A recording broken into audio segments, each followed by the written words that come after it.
শহীদ মিনারের ওই উন্মুক্ত প্রান্তে দাঁড়িয়ে আমরা বাংলাদেশের ছাত্র জনতা একসাথে ঐক্যবদ্ধভাবে হাত উঁচু করে রায় দিয়েছিলাম।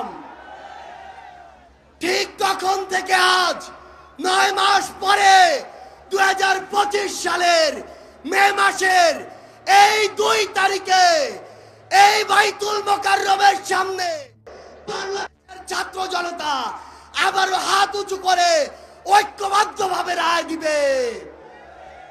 আমরা সেদিন এক হাত তুলে এক আঙুল তুলে এক দফা ঘোষণা করেছিলাম।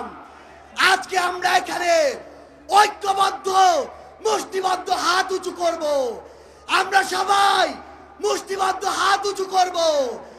এই আওয়ামী লীগ পিলখানা হত্যাকাণ্ড ঘটিয়েছে কিনা, এই আওয়ামী লীগ শাপলা হত্যাকাণ্ড ঘটিয়েছে কিনা, এই আওয়ামী লীগ জুলাই গণহত্যা ঘটিয়েছে কিনা, এই আওয়ামী লীগ ১৫০০-এর অধিক ভাইকে শহীদ করেছে কিনা, তাহলে এই আওয়ামী লীগ খুনিদের দল কিনা?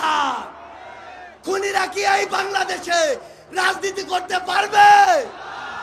সন্ত্রাসীরা কি এই বাংলাদেশে রাজনীতি করতে পারবে?